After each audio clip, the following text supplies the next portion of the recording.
o Vanderlei Passarella. Boa tarde, Vanderlei, seja bem-vindo. Ligar aqui, tudo bom, Flávia? Tudo bem? Prazer em conhecê-la. Vou pegar aqui Prazer já. todo nosso. Vanderlei é mestre em administração de empresas e bacharel em economia pela FEA USP. Autor dos livros Conselheiro de Empresas, O que você precisa saber para construir uma carreira promissora. A reinvenção da empresa, Projeto Ômega, o despertar dos líderes integrais e fábrica de ideias, banco de oportunidades. Muito prazer, obrigado. Prazer é todo nosso, obrigada. Eu queria convidar também a Luciene para estar junto aqui no painel, né? Luciene, por favor. Vamos lá, Luciene Dias, seja bem-vinda ao Festival da Diversidade. Boa tarde. A Luciene é presidente do Conselho Consultivo da Associação Brasileira de Conselheiros Consultivos Certificados, com experiência em sucessão familiar, contratação de primeiro gestor profissional e diagnóstico e preparação da empresa para a implantação do Conselho Consultivo.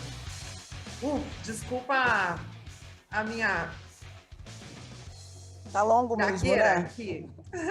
Implantação do Conselho Consultivo. Então, a gente vai falar agora sobre modelos de governança, a diversidade nos modelos de governança, é isso? É isso aí. É isso aí. Bom, vamos começar, né, e passar um pouquinho do que a gente entende, né, por essa diversidade que hoje está tão em voga, né? Nós temos visto não só na mídia, como as discussões, né, do perfil dos conselheiros, de como é que uma boa governança deve funcionar, né, nesse nosso novo mundo hoje, que é um mundo realmente multidisciplinar, um mundo multipolar, né, e que também sofre, é um mundo que está em transição. A gente não pode ignorar, né, que muita coisa hoje ainda está acontecendo, ainda está em processo de transição. Então, o que a gente queria começar abordando, né, eu acho que eu vou até sentar aqui para ficar à vontade aqui junto com a Luciene, né? Então, a gente queria começar, eu vou começar a passar os slides, né, para falar um pouco do histórico, né, que a gente está inserido, né? Qual é o pano de fundo dessa governança que hoje está muito em voga, que está todo mundo conversando e falando. Então, eu queria começar aqui a passar os slides, não sei se já foi, aqui está primeiro a minha foto, já me apresentei. O que eu criei nesse primeiro slide, né, eu fui remontar um pouquinho do histórico da governança, né, tentando trazer um tipo de governança conforme a diversidade nos conselhos, né? Então, olhar um pouquinho desse painel histórico. Só para fazer uma introdução também, falar um pouco da governança, por que a governança é importante e por que nós estamos hoje num momento em que se discute bastante, e esse tema entrou muito, né, para as discussões. Porque a governança, ela, num passado recente, eu estou falando aí século passado, ela se colocou como sendo uma intermediação entre acionistas e dirigentes, né? Então, muitos conflitos começaram a acontecer, principalmente no bojo das empresas que perderam a figura daquele acionista controlador, né, as chamadas corporations. Então, essas grandes empresas começaram a perder essa figura. Quem é que manda aqui? Quem é o controlador? E quando ela perde essa figura, o dirigente tem uma certa tendência a ficar muito à vontade. Então, até por lei, foi-se obrigado nas empresas de capital aberto colocar um conselho, né? E esse conselho é quem está a cargo de exercer a chamada governança, que é o quê? É olhar para a empresa para ver qual o futuro que ela vai, a Luciene vai explorar bastante isso, né? O que é governar, ir para frente, mas também olhar os controles, como é que a empresa realmente está se comportando, ela está em compliance com as leis, ela tem uma cultura que de fato ela é bacana, vai estar condizente com os valores dos acionistas, enfim, ela tem controle se ela está indo para a direção correta. Então, governar é muito fazer isso. E aí, o incipiente, né, a governança incipiente no século passado, fazendo uma história e tentando dar um título, né, para o que acontecia, a gente chama uma governança de camaradas, como está mostrando aí o chart, né? O que é essa governança de camaradas? Inicialmente, o próprio presidente da empresa, não estamos falando aí no início do século XX, chama lá seus amigos, né, para bater um papo. Uma reunião informal que acontecia a cada 2 ou 3 meses, né, E a gente apelidou ali de chá das 5, né? O lugar onde todo mundo vai para bater um papo, tomar um chá, falar as amenidades, obviamente opinar sobre a empresa, dar alguns palpites que o presidente iria executar ou não, né? Uma certa confraria. Interessante que esse hábito ele veio percolando, né, na ideia de que o presidente ele é dono desse processo da governança e que ele deveria convidar os seus amigos para participar. O que isso resvalou para quê? Resvalou por uma coisa que eu não sei até que ponto o nosso ouvinte está acostumado, mas que nos Estados Unidos, ainda até hoje, o presidente do conselho, ou seja, aquele que toma conta dos conselheiros, que organiza a reunião, que preconiza a pauta, as coisas que devem ser discutidas, ele também é o presidente executivo, né? O que é uma discussão muito grande aí na literatura, se isso é ideal, é adequado ou não. Mas isso remonta dessa cultura, né, do chá das 5, do presidente convidar os seus amigos para estar lá e bater um papo. Então, o que isso acontecia? O que isso trazia de consequência? Não muita coisa, né, porque os conselheiros não tinham muita responsabilidade, como hoje tem, né? Numa companhia de capital aberto, seja no Brasil, em qualquer lugar do mundo, os conselheiros são responsáveis, né, são corresponsáveis pelo que está acontecendo na companhia. Né? No Brasil, nós temos a chamada Lei dos Administradores, que ela enquadra tanto os dirigentes como os conselheiros nos mesmos crimes de responsabilidade. Né? Então, hoje é diferente.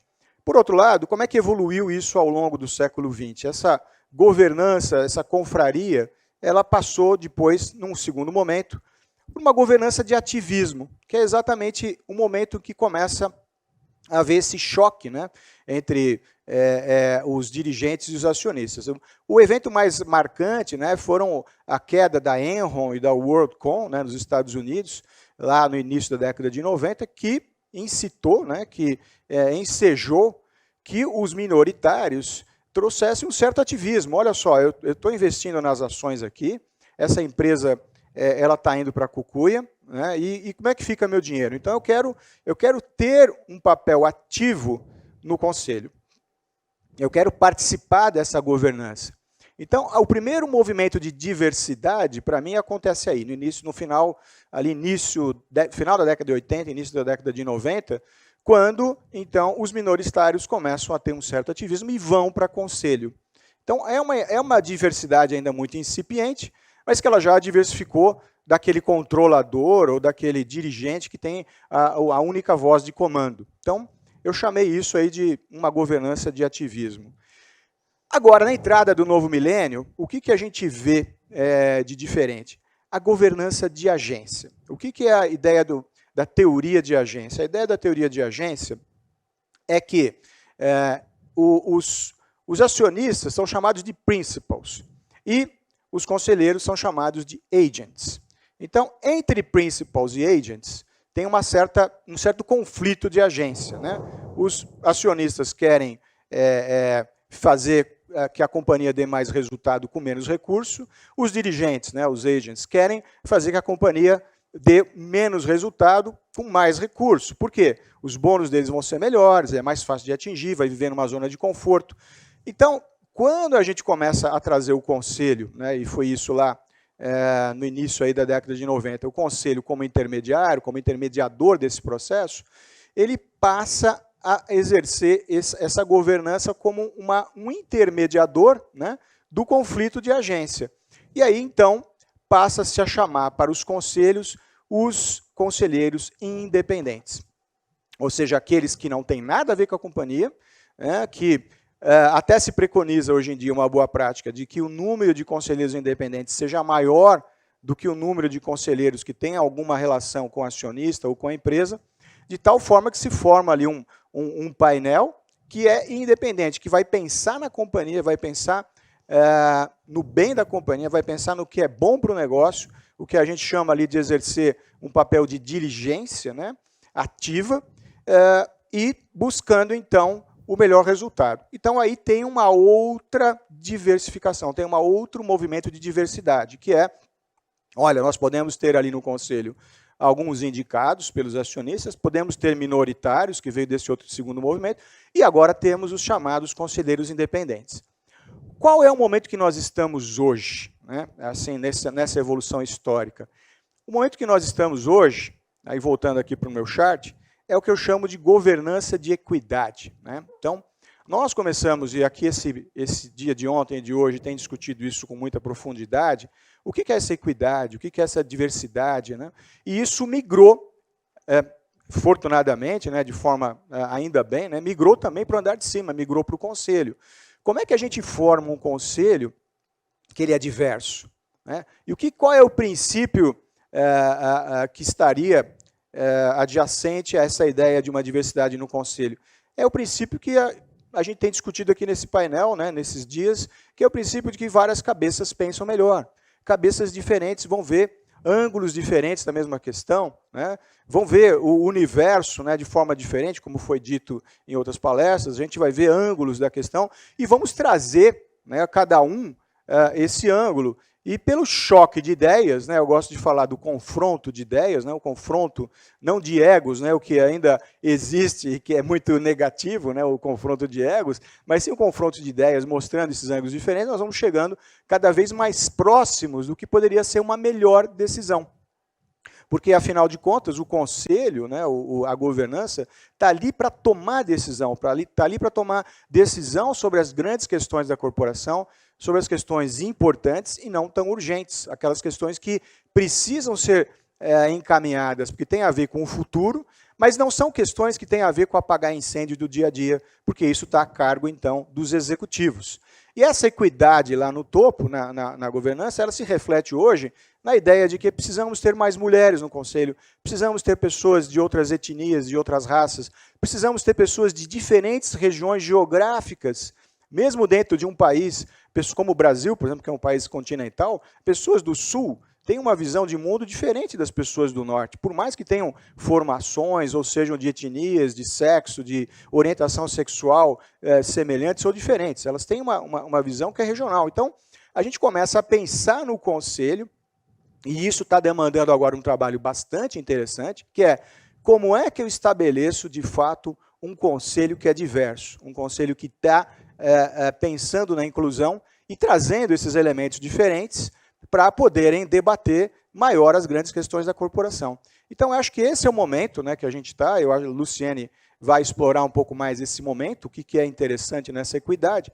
Agora, eu já antevejo um futuro, né, eu acho que não só falar no momento que nós estamos hoje, que é muito positivo, que de alguma forma nós estamos fazendo no Conselho uma coisa semelhante ao que é feito com a questão das cotas no ensino, né, na educação, que é você estabelecer um determinado número de vagas para pessoas diferentes, de outras posições, né, de outras etnias, de outras raças, de outro sexo, enfim. Mas também eu antevejo, né, que no momento, eu não sei quantos anos para frente, mais 10, 20, 50, 100 anos, não sei, nós vamos chegar finalmente ao que eu acho que é o ideal, que é uma governança de perfis, né? Eu chamo governança de perfis porque é o quê? A ideia de que a diversidade vai ser levada a seu extremo mesmo, não mais simplesmente por uma condição social, né, que infelizmente nós temos muito desigual e que hoje precisamos ter o efeito cunha, né, o efeito alavanca, mas a gente vai chegar no momento em que nós vamos selecionar para a governança e para todos os eventos, para todos os empreendimentos, pessoas que tenham perfis de comportamento motivacional diferentes. Ou seja, o que é isso? É aquela pessoa, seja ela de novo, de qual sexo for, de religião, etnia, etc. e tal, que tem uma capacidade de enfrentar os problemas, tem uma capacidade de discutir e de visualizar as questões daquele problema de acordo com a orientação motivacional delas, que é o seguinte: tem pessoas que são mais diretivas, tem pessoas que são mais empreendedoras, tem pessoas que são mais produtoras, tem outras que são mais integradoras, outras mais administradoras. Quando a gente consegue, num colegiado como é o colegiado do Conselho, identificar e trazer pessoas com perfis de comportamento diferente, elas vão, obviamente, olhar, de fato, as questões com um ângulo diferente. Pensando num exemplo, nós precisamos agora desenvolver uma nova fábrica. Alguém vai olhar com perfil de risco, o mais conservador, o mais administrador. Aquele que é mais empreendedor já vai falar, precisamos pensar nessa fábrica com mais escala. Aquele que é mais integrador começa a olhar, não, mas espera aí, que pessoas nós vamos colocar lá? Qual vai ser o time? Como é que vai ser a liderança dessa fábrica? E assim sucessivamente nós vamos ter debates muito mais ricos, muito mais inclusivos e que, portanto, com uma probabilidade maior de acertar. Eu acho que essa é a luz da diversidade que eu vejo num caminho que ele vem muito no início do século passado, um caminho extremamente conservador, né, extremamente polarizado, né, vamos dizer assim, não polarizado, monopolarizado, né, de uma visão só, muito monocromático, e que vem agora paulatinamente se diversificando, chegando no momento atual da equidade, e que, para mim, vai migrar no futuro breve para essa diversidade de fato, onde nós vamos ter pessoas diferentes umas das outras, né? Então, é isso a minha contribuição aqui. Eu passo agora para a Luciene poder continuar. Bom, obrigada, Vanderlei. Boa tarde a todos, né? Meu nome é Luciene, eu sou psicóloga por formação, fiz uma carreira executiva de mais de 20 anos e há 6 anos eu estou atuando com o tema da governança e desenvolvendo aí uma carreira junto com o Vanderlei, muito inspirada na teoria que é bem debatida e aprofundada pelo Vanderlei. Eu queria, em primeiro lugar, agradecer ao CIEE e agradecer ao Vanderlei a oportunidade de estar aqui hoje com vocês, debatendo esse tema. Para mim, um evento como esse, Festival da Diversidade, é um evento que marca realmente um compromisso grande de uma instituição como essa, de um tema de extrema relevância no momento, que traz um compromisso maior de valores relativos a respeito às diferenças individuais, respeito ao que é diverso, né? E que, muito bem colocado pelo colega anterior, muitas vezes incomoda a gente, que a gente precisa trabalhar muito bem, respeito à ética, né? E respeito à justiça, e que traz ambientes muito mais justos, e que vão colaborar aí com esse ambiente corporativo. Dizer também que, por curiosidade, alguns anos atrás eu passei pelo CIEE como estagiária e comecei a minha carreira executiva através do CIEE e fico muito feliz de voltar aqui e poder falar para essa audiência que acredito que está cheio de expectativas com essa entrada no mundo corporativo e desejar aí muito sucesso para vocês. O meu objetivo aqui hoje, eu acho que é compartilhar um pouco da teoria e da experiência, falando do momento atual, que o Vanderlei aqui bem definiu como a governança da equidade. Tá? Deixa eu só ver se eu aprendo aqui. Isso. Certo? Então, vamos lá. Bom, eu acho que a evolução adaptativa, né, que é uma teoria que a gente comenta bastante, né, as empresas elas vivem essa evolução adaptativa. Né? A empresa não é um ser congelado, ela precisa evoluir, se adaptar ao momento.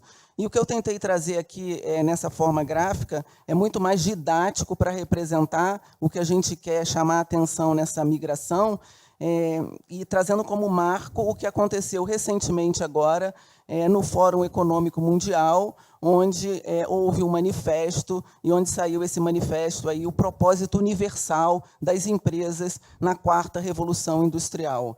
Isso, para a gente, é um marco, que é um pano de fundo do que está acontecendo nas empresas e que, de alguma forma, ele vai respaldar no ambiente da governança. Bom, até então, as empresas elas vinham atuando basicamente com foco nos seus shareholders, nos seus acionistas, no dono do capital, né, no dono da propriedade. E, baseado nisso, todo o modelo da governança ele estava muito focado a partir de indicadores econômicos, a partir de busca de resultados de curto prazo, resultados de curto prazo que, muitas vezes, acabavam impactando, de alguma forma, a sociedade ou o planeta. Quantos casos qualquer um de nós aqui pode contar que viu isso acontecer? E, de certa forma, uma reflexão profunda com as novas gerações veio questionando o quão isso vem comprometendo o futuro das gerações, o futuro do planeta. E aí é bem importante que, em 2020, nesse fórum se faz uma reflexão profunda de como as empresas podem se adaptar para realmente passar a ser protagonistas de uma mudança que é importante e que precisa ser feita. E aí eu tento traduzir um pouco o que traz esse propósito universal das empresas em 3 grandes vertentes. Né? A primeira vertente, a gente fala do capitalismo consciente. Né? Acho que é um conceito bastante importante, que faz com que as empresas revisitem os seus propósitos e revisitem os seus propósitos em busca de propósitos que sejam relevantes para o mundo, relevantes para a sociedade.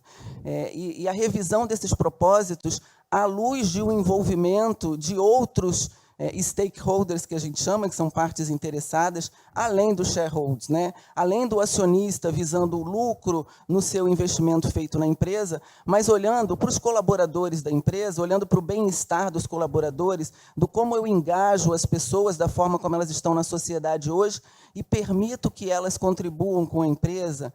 Olhando também para a sociedade, para os clientes hoje que atendem aquele segmento de negócio, aquela empresa, como é que esses clientes hoje se relacionam com a marca. Então, o capitalismo consciente é um dos conceitos que vem através desse novo propósito e que faz realmente com que as empresas repensem o seu modelo e acaba, de alguma forma, impactando nesse modelo da governança, onde a governança deixa de olhar somente para o acionista e passa a olhar para todos os stakeholders envolvidos na cadeia. Clientes, funcionários, sociedade, parceiros de negócio, fornecedores, etc.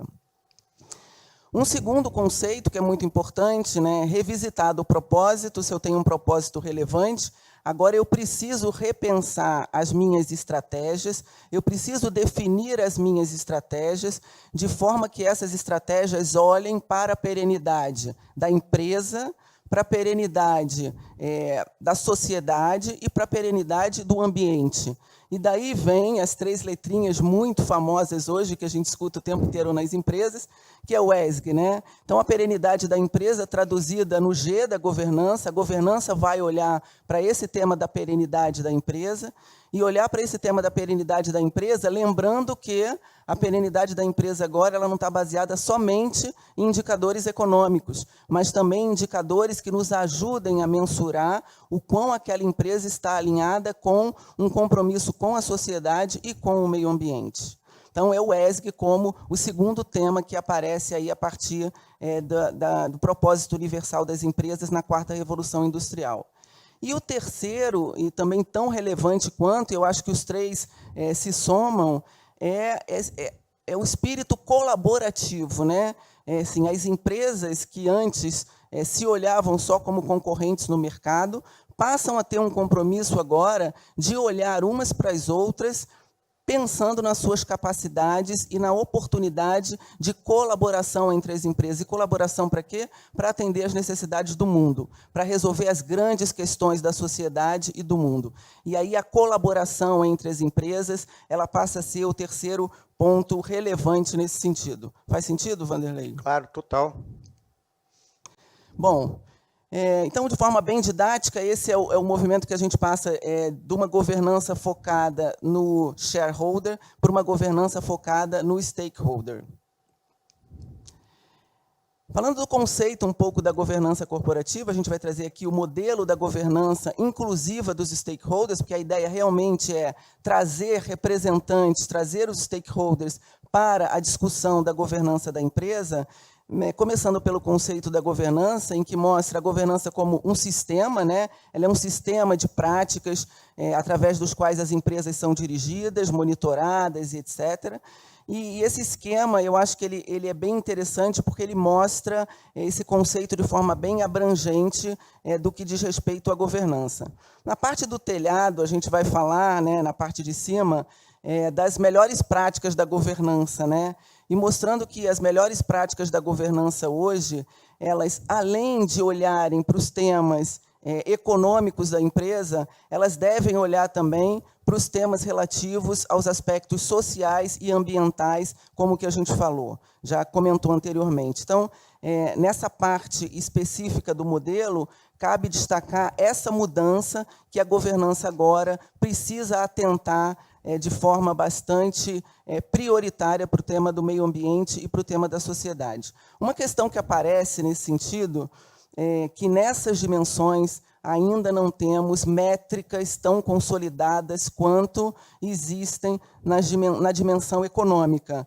Mas, com certeza, é um tema que está sendo bastante discutido e, em breve, a gente deve ter esse tema bastante evoluído. Eu não tenho dúvida que botar o problema de frente para todo mundo faz com que todo mundo olhe para o problema e pense, né? Hoje a gente tem vertentes que acusam, né? Não temos métricas sólidas, matemáticas que possam monitorar esse tema ambiental e social, né, de forma ampla. São métricas muito limitadas, né? Número de mulheres em conselho, mas, com certeza, a gente deve estar evoluindo e tendo essa dimensão tão consolidada quanto é a dimensão de indicadores econômicos, financeiros, eu acho que muito em breve. Você acredita nisso? Com certeza. Sim. Essas métricas discricionárias vão evoluir para algumas coisas muito mais profundas, né, e mais pautadas na realidade, né, conforme vai evoluindo os modelos, né, com certeza. Sim.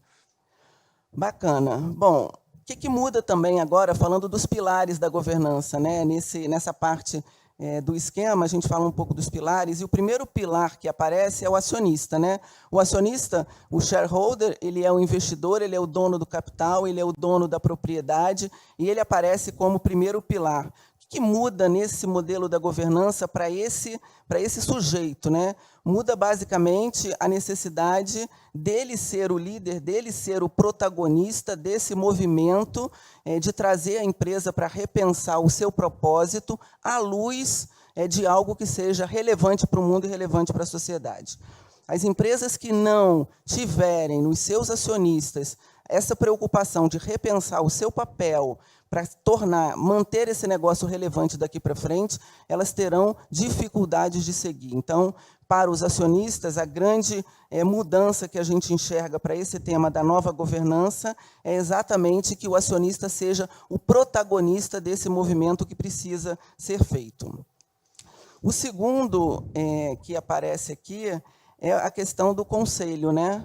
E o conselho aqui de administração, independente se eu estou falando de um conselho consultivo ou de um conselho deliberativo, o conselho também sofre mudanças. E a mudança que o conselho sofre é, primeiro, parar de olhar somente para indicadores financeiros, trazer para a agenda do conselho temas relevantes relativos à agenda de um capitalismo consciente, a agenda ESG, que traga temas de meio ambiente, de sociedade, e de o quão a empresa está se preparando para colaborar nesse ambiente maior mundial com as grandes questões mundiais. Então, isso é uma das grandes vertentes de mudança a nível do Conselho Consultivo. E a segunda, talvez mais difícil e que a gente precisa olhar, porque ela, eu acho que vai ajudar sobremaneira a primeira parte, é que os conselhos realmente tenham expressão da diversidade, né? Vanderlei, acho que já comentou um pouco, a carreira do conselheiro é uma carreira pós-carreira executiva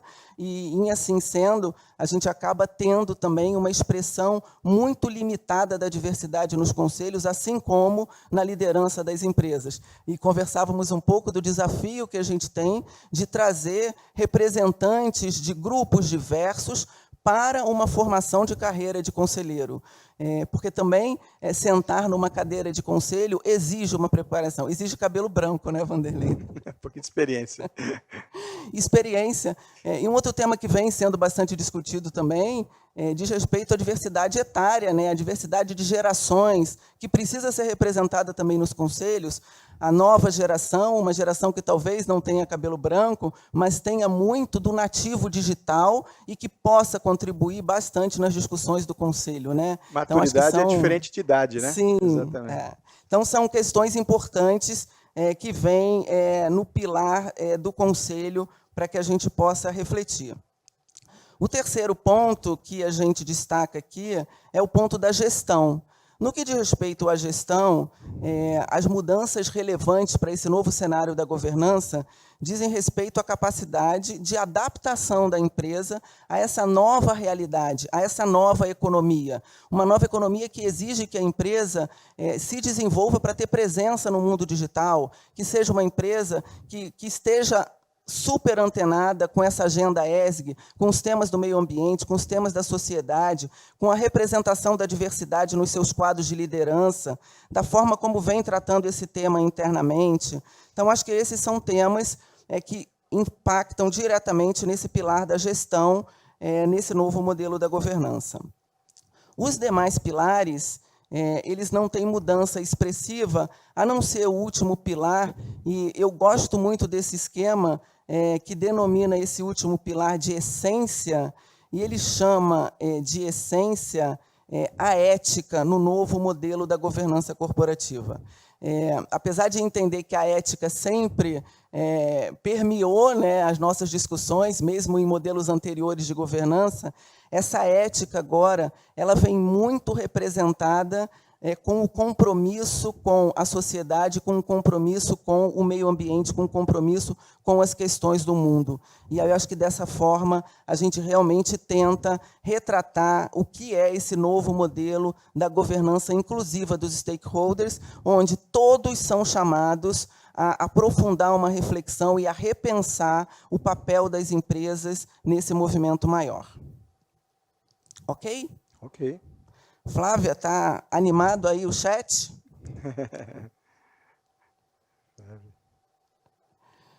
Bom, problema que a gente chama... Está super animado, então tá bom. Super animado. Eu espero... E o pessoal conectado prestando atenção, viu?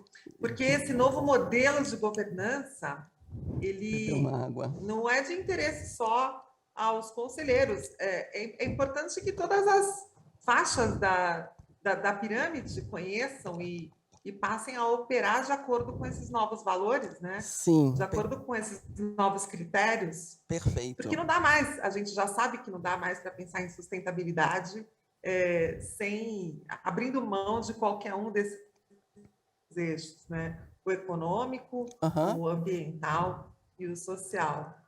Então, está sendo super importante, sim. O André depois vai dar um retorno para a gente, porque ele está interagindo com a moçada no chat. Mas que discussão necessária. E como é importante a gente se localizar nesse novo momento do mundo, né? Porque o mundo mudou. Sim. As regras do jogo hoje não são mais as mesmas. Sim. E a gente não tem outro jeito, não tem plano B para o planeta, né? Sim. Ou todo mundo se compromete e caminha para a mudança, ou então nosso destino não será dos melhores. Perfeito. Que bom. Obrigada, Flávia, para eu tomar uma água aqui.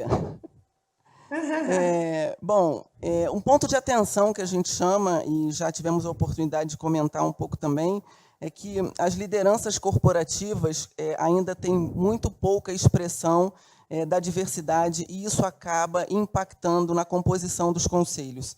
O grande desafio hoje na composição de conselhos diversos é trazer profissionais experientes, representantes, que não sejam representantes só da maioria que existe hoje de homens brancos, engenheiros, né, vindos de carreira executiva financeira, e aí vem o grande desafio da gente compor esses conselhos com pessoas diferentes. Eu diria que a representação de gênero talvez seja a que está mais evoluída, apesar de ainda estar muito distante do potencial, né? A gente vê hoje a disparidade que ainda existe entre a representatividade da mulher na sociedade e a representatividade da mulher em posições de liderança nas empresas e nos conselhos, mas outros grupos que devem ser representados relativos à representatividade, seja de etnia, seja de orientação sexual, eu acho que estão muito mais aquém e que precisam caminhar muito mais por atraso que a gente teve para que realmente essas pessoas pudessem chegar a ter acesso em condições equitativas a posições de liderança em empresas. E que bom que o que a gente mais está vendo hoje é empresas com programas focados para a aceleração desse movimento, permitindo que muito em breve a gente tenha essa evolução. Eu costumo dizer que esse é um movimento, o mundo acontece num crescimento de movimentos de pêndulo, né? Onde a gente sai de um extremo e quando a gente solta o pêndulo de um extremo, ele precisa ir a outro até ele achar o ponto de equilíbrio, né?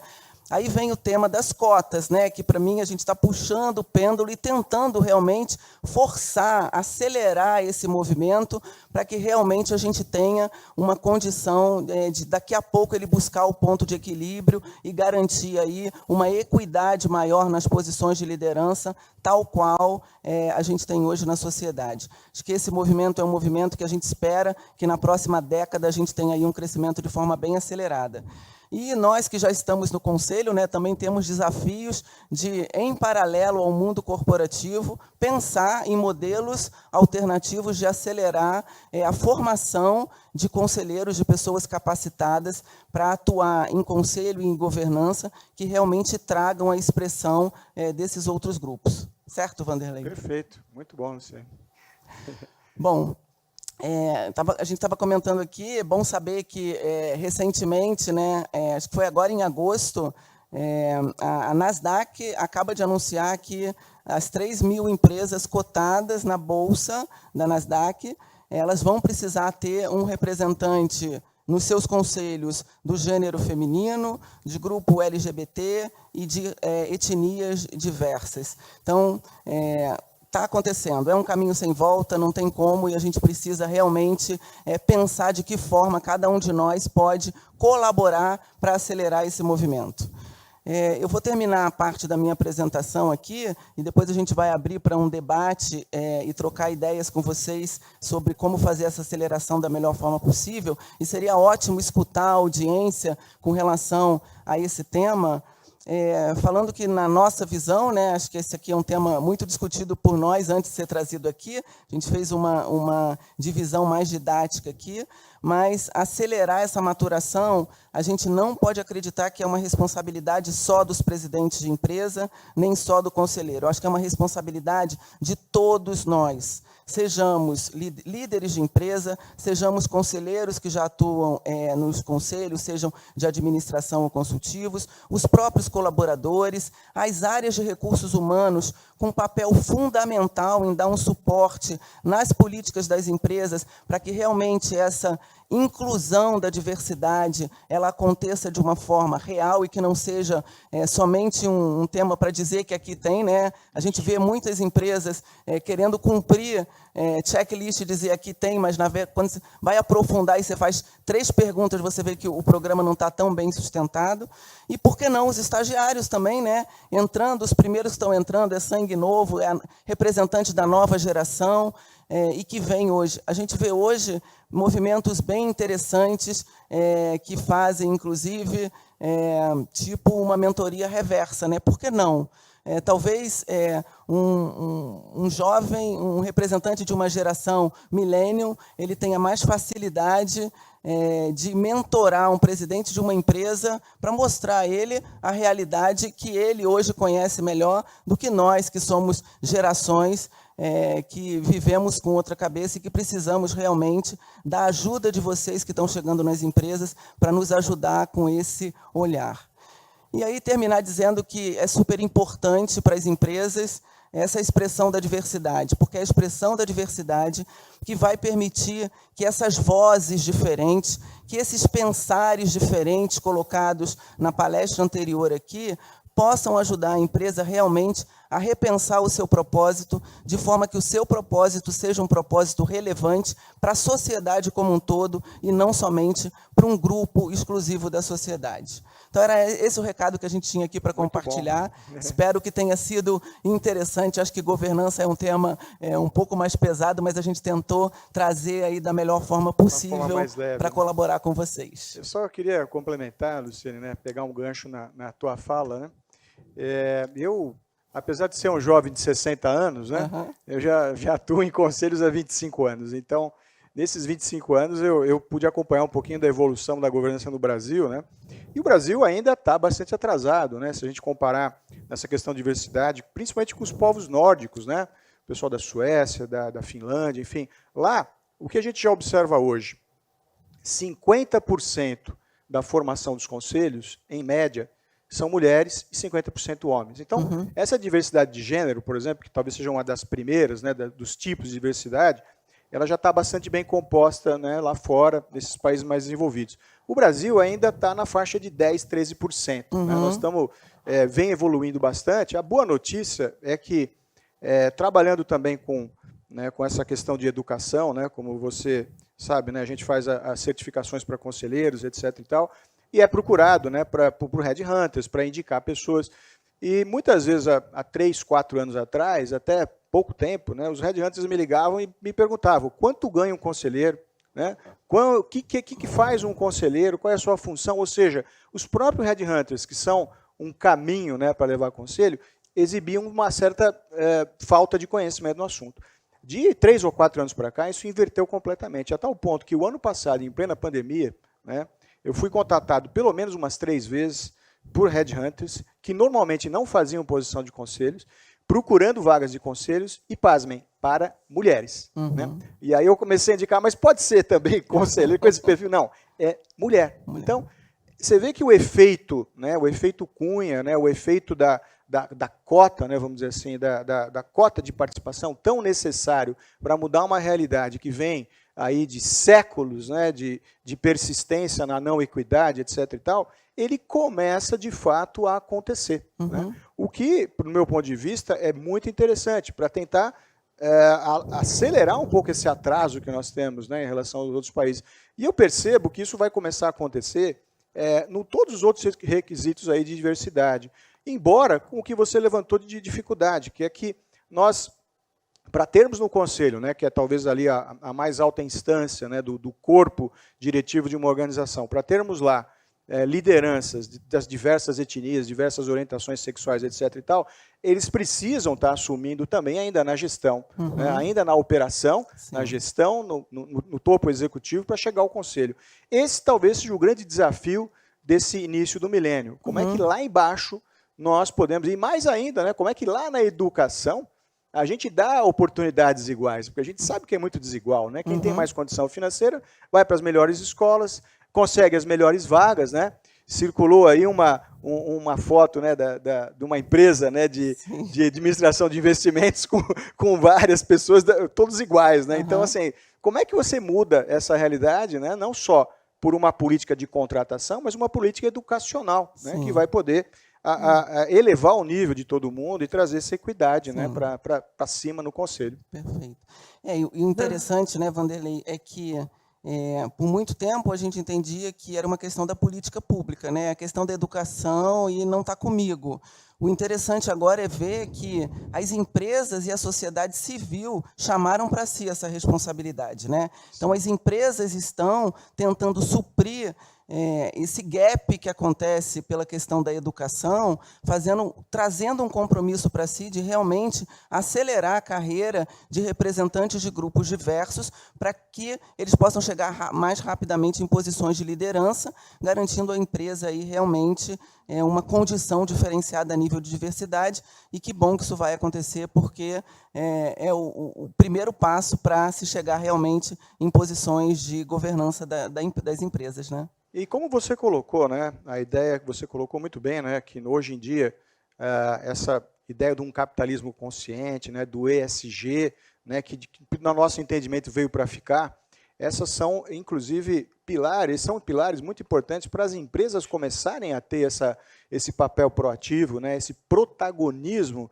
na redução da diversidade, porque a gente percebe hoje claramente, né, que as empresas de capital aberto 100%, mas até as empresas de capital fechado pensam nessa questão da sustentabilidade de uma forma geral, né, de se alinharem com os princípios do ESG, porque elas começam a perceber, primeiro, que o consumidor pode, de uma hora para outra, abandoná-las. Se ele perceber que não há um propósito, que a empresa não está contribuindo com a sociedade, que ela está trazendo produtos que não estão agregando valor, que, pelo contrário, estão criando vícios, estão trazendo doenças no futuro, enfim.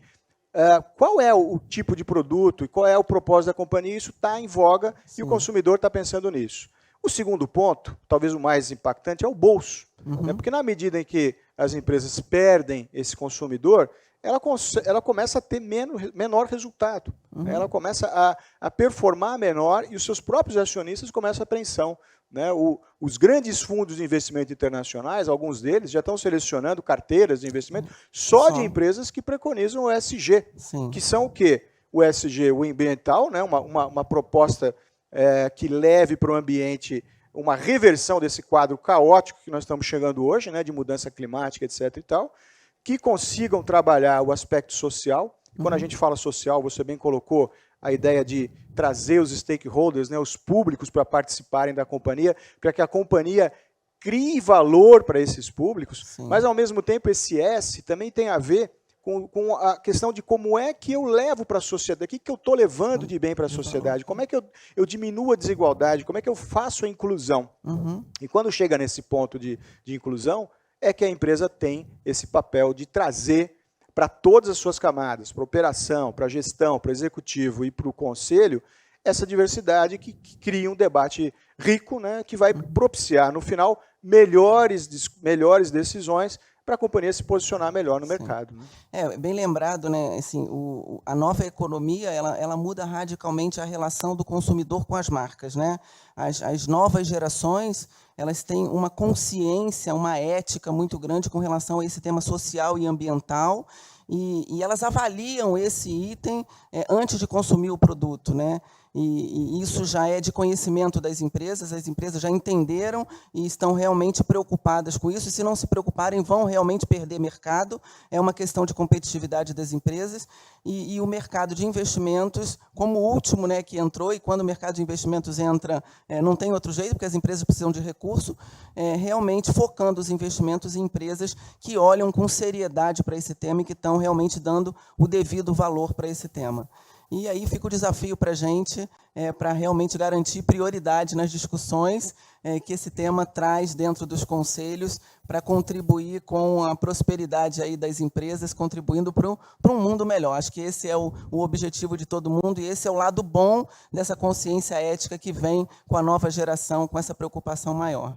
Sem dúvida. Só para concluir aqui, também chamar a Flávia, né, que a Flávia não participou aqui ainda com a gente nesse debate, mas só para... colocar, eu acho que eu vejo com muito bons olhos, né, o futuro, embora a gente vá passar por grandes desafios. Eu não sou também tão otimista nesse ponto no curto prazo, né, porque os desafios ambientais estão aí, vão ser demandantes, as empresas não vão poder se eximir, né, desse papel, dessa responsabilidade, e os conselhos que estão lá no topo realmente vão ter que pensar muito bem, né, sobre essa questão de como é que vai trazer para o debate pessoas com visões diferentes, porque certamente isso vai acelerar as melhores soluções, e acho que é isso que a gente vê num painel, né, num fórum como esse aqui do CIEE de diversidade, vendo a diversidade sob diversos ângulos, né, não só nós falando de governança, mas cada um trazendo outros quesitos aí da diversidade. Acho fantástico, porque é um tema realmente muito atual e extremamente importante. Mas o bom é que está acelerando mesmo, tá, Vanderlei? Aprendi esses dias... Oi, Flávia. Aprendi esses dias que não é mais mudança climática, tá? É emergência climática agora, para dar o tom do quão emergente é. É isso aí. É verdade. Nós temos pouquinho tempo, menos de 3 minutos, mas tem uma pergunta entre as várias que chegaram que eu queria dividir com vocês, que me parece um complemento interessante. Muitas empresas estão criando e investindo em grupos de afinidade. Que contribuição esses grupos de afinidade podem oferecer e como pode se dar uma relação desse conteúdo criado pelo grupo de afinidade com os conselhos? Existe uma importância estratégica nisso? Dá para responder rapidinho? Eu vou falar 30 segundos. Eu acho que com certeza. A questão única que se coloca aí, Flávia, é como é que o conselho cria canais de diálogo, né, com as camadas, porque eles se reúnem uma vez por mês, né, e eles são muitas vezes só pilotados pela pauta do CEO e dos diretores. Então, é preciso trazer mecanismos para fazer essa camada poder estar lá, né, esses grupos de afinidade, poder discutir a cultura, os valores e o posicionamento da companhia. Eu acho que esse é o grande ponto de mudança que é preciso para acontecer isso de forma efetiva. Luciene? Não, eu concordo plenamente. Assim, o desafio do Conselho de alinhar nesse momento dos diferentes stakeholders, né? E acho que o grupo de afinidade ele vem realmente representar a expectativa de um determinado grupo que tem a relação com aquele negócio. Realmente a palavra que eu diria é o diálogo, né? É o diálogo aberto, é um diálogo muito transparente que, para chegar ao conselho, o nível de gestão precisa estar preparado realmente para organizar essas informações e trazer como prioridade para a discussão. E aí realmente o papel do acionista, né? Do dono do capital enquanto dono da agenda do que vai ser tratado. Maravilha! Luciene Vanderlei, muito obrigada pela aula de governança nesses novos tempos que a gente está vivendo e que a gente precisa se alinhar, entender esses novos princípios, as novas regras do jogo, para todo mundo seguir na mesma direção, né? Então, o ESG hoje é uma premissa. Se você ainda não conhece o ESG, a sigla que a Luciene trouxe, tem gente que fala ESG, tem gente que fala ESG. Coloca no Google, vai ler a respeito, porque quem está entrando no mercado de trabalho hoje, você que vai ingressar num novo estágio, está procurando um espaço, uma oportunidade como jovem aprendiz, você já tem que chegar conectado nesses valores. Entender o mundo de hoje é diferente do mundo que era na época dos seus pais, por exemplo. Esses jovens que estão chegando agora já chegam nessa nova realidade. E é muito importante a gente chegar contextualizado nela. Então, vai ler a respeito, porque hoje essa é a regra do jogo, é o novo jeito de funcionar das empresas e o futuro é assim. Isso aí. Certo? Isso aí, certíssimo. Gente, muito obrigada, Luciene. Obrigada pela oportunidade. Obrigada a vocês. Obrigada, CIE.